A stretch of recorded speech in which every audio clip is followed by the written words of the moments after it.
Before dawn on a quiet Sunday, Leonard Francis surveyed the empty rooms of his 5-bedroom house. The streets of the San Diego gated community where he lived were still. It was from this office, on an upper floor of the home, that Leonard had talked to me for over 25 hours last year for this podcast, after we smuggled in a microphone. Now everything was gone.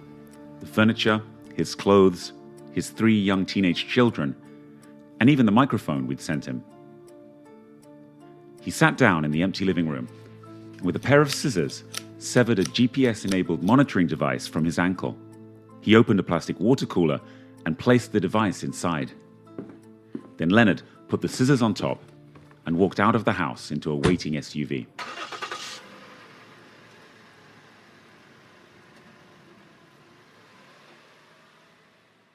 When Leonard cut through his ankle device, an alarm was set off at pretrial services in San Diego. They alerted Leonard's lawyers, who went to the house. The lawyers knocked, but there was no answer. So they called the U.S. Marshals. The Marshals didn't arrive until 4 p.m., a full 7 hours after Leonard had fled. We went to the house that afternoon, knocked on the door, no answer. Looking through the windows, it looked pretty vacant. Found an unlocked door, and my task force officers went in.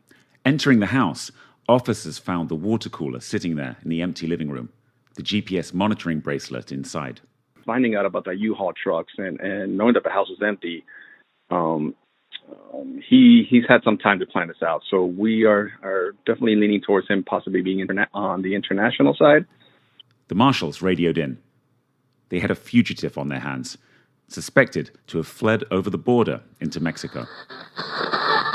U.S. Marshals revealed the man at the center of the biggest bribery scandal in Navy history has escaped. Call him Fat Leonard. This is a wild one. The U.S. Marshals Service confirms Leonard Francis escaped his house arrest over the weekend. Less than 3 weeks before his sentencing in one of the biggest public corruption scandals in the U.S. military history. Authorities say he removed his GPS monitoring ankle bracelet on Sunday. When officers arrived at his home, they found it empty. Arrested in 2013, Leonard had absconded just 3 weeks before his sentencing date. A corrupt Navy contractor, he provided food, fuel, and security to the Navy for 3 decades. But he'd also supplied prostitutes, fine wines, and cigars. And in return, the Navy padded contracts by tens of millions of dollars. Almost 20 Navy officers, including an admiral, had gone to jail or were awaiting sentencing in the Fat Leonard affair. Leonard himself had pleaded guilty, his cooperation helping to convict many of them.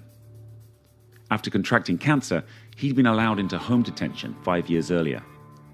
Now it was his turn to face sentencing. He was facing a possible 25 years in jail. U-Haul removal trucks had arrived a few days earlier. His 3 teenage children had left with his mother. The private security guards stationed outside his home believed Leonard was moving out ahead of his sentencing on September 22. But Leonard had other plans.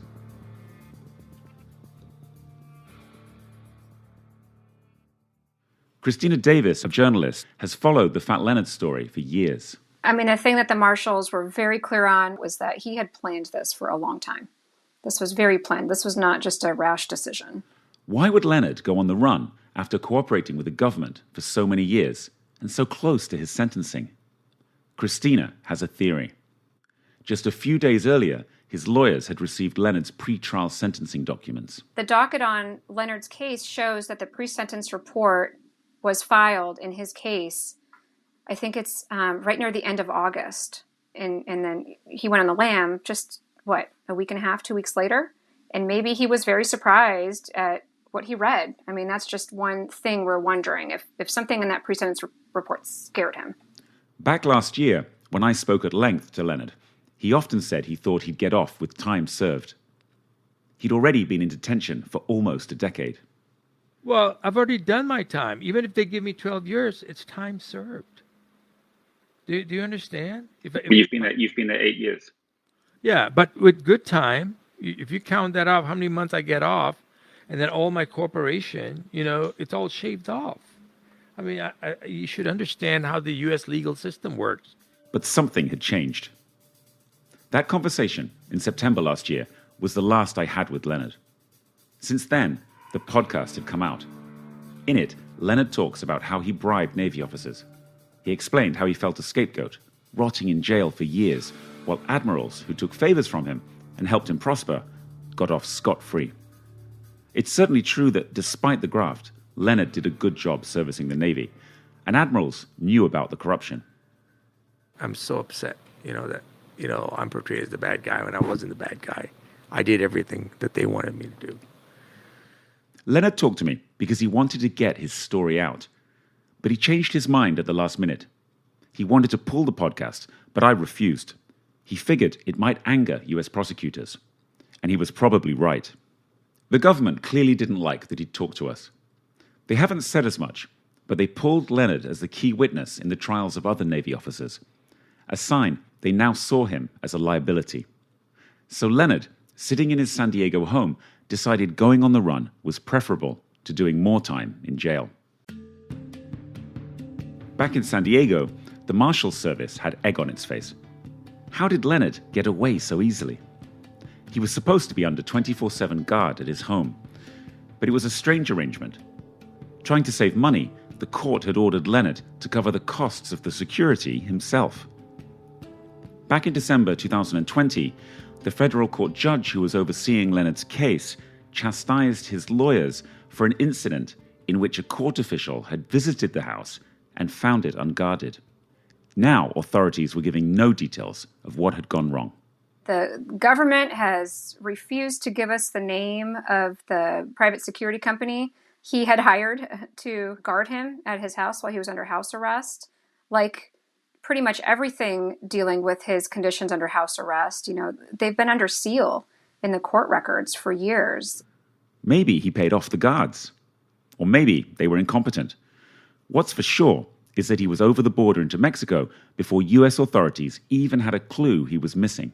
So you've got from 7:30 in the morning till 4 o'clock in the afternoon that Francis has had the time. I mean, he was probably over the border, the Mexico border from his house in about inside of 30 minutes, on a Sunday morning, on a holiday weekend.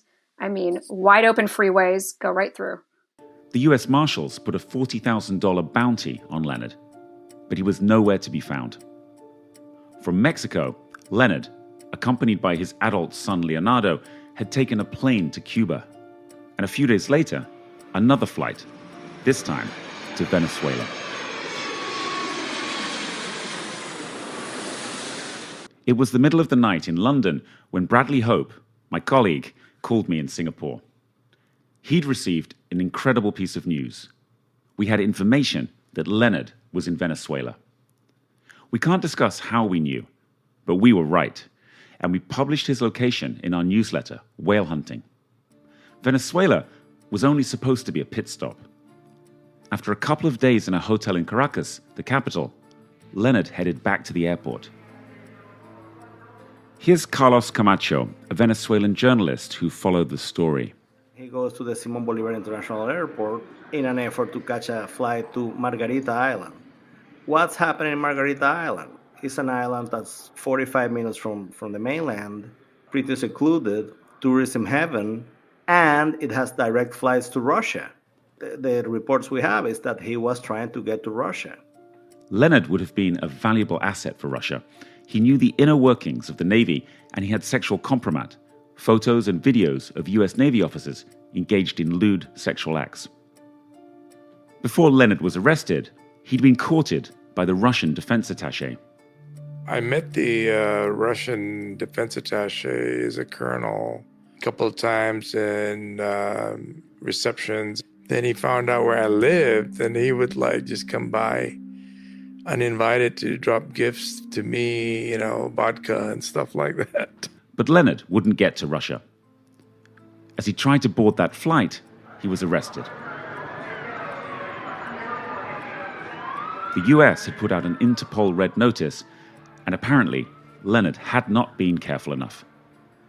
The US had been able to track him via a cell phone number, and Interpol was waiting.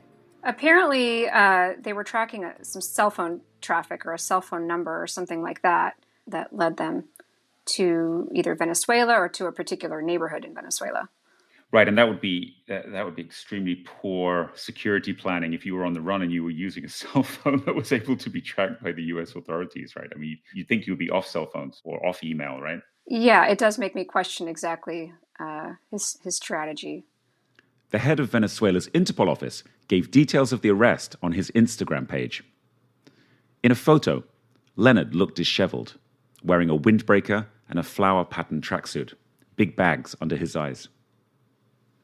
The official wrote that Leonard would be handed over to the judicial system to begin extradition proceedings. The government of President Nicolás Maduro, however, had other ideas. The US doesn't recognize Maduro's government, and the president saw Leonard as a political bargaining chip. A few days after his arrest, a state-owned newspaper, a mouthpiece for the government, said Leonard had requested political asylum. First, Interpol, gave us the news. He's going to be handed over. Now the government is telling us, no, wait a minute. He has requested asylum.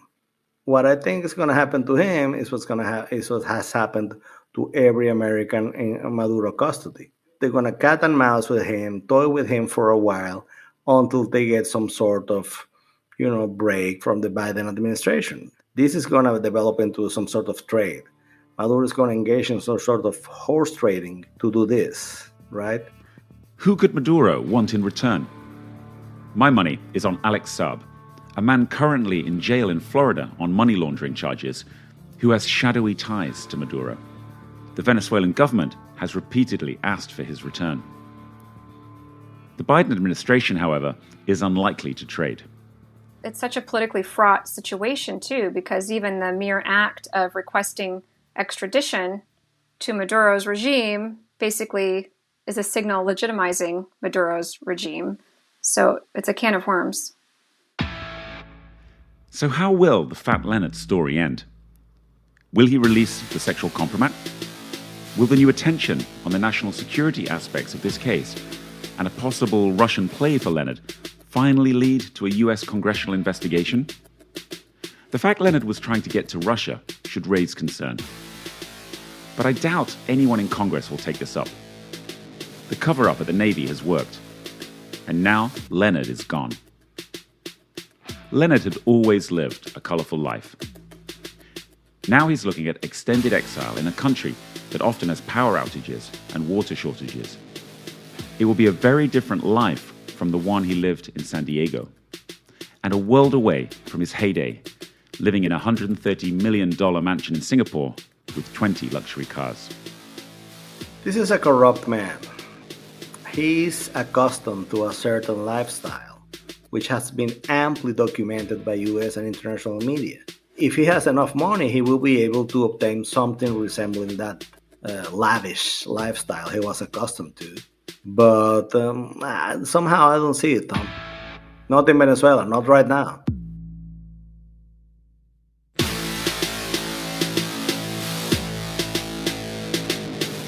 Thanks for listening. Stay tuned for more series from Project Brazen Originals in the months to come. And as always, you can follow our latest reporting in our newsletter, Whale Hunting.